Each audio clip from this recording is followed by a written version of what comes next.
అనగనగా ఒక రాజు అనేది పాత కథ అయితే అనగనగా ఒక బూట్కట్ బాలరాజు అనేది కొత్త కథ, నా కథ. బూట్కట్ బాలరాజు అంటే బూట్లు తుడుతాడా?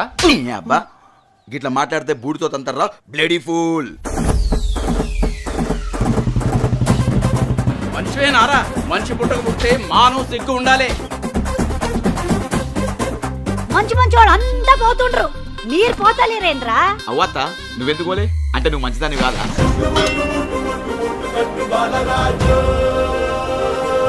అవురా నిజం చెప్పు, కాలేజీకి తోవతో పొచ్చిర్లే? మా అమ్మకి మాట ఇచ్చినా సార్ ఈ సంవత్సరం బరాబర్ పాస్ అవుతా అని. కొంతమంది ఉంటారు తిననీకనే పుడతారు.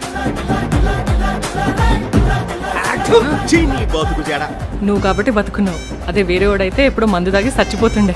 ఫీల్ అవుకో, ఈ ఊర్లోని బ్రాండ్ అలాంటిది.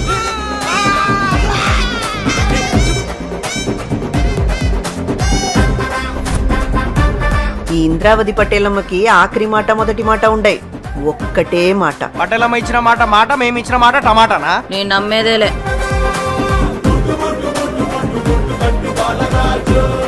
అమ్మాయిలు నువ్వు అనుకున్నంత మంచోళ్ళు కాదురా. నా పానం పోతుందంటే ఆగాకు తానం చేసి రెడీ అవుతా అనే టైపు రా. అంతే అంతే అంతే. విజయం వచ్చే ముంగట ఇవన్నీ మామూలేరా. నా ఉసురు నాశనం అయిపోతారా? మీ మీద మన్ను వాడా మీ మొలుతారుగా.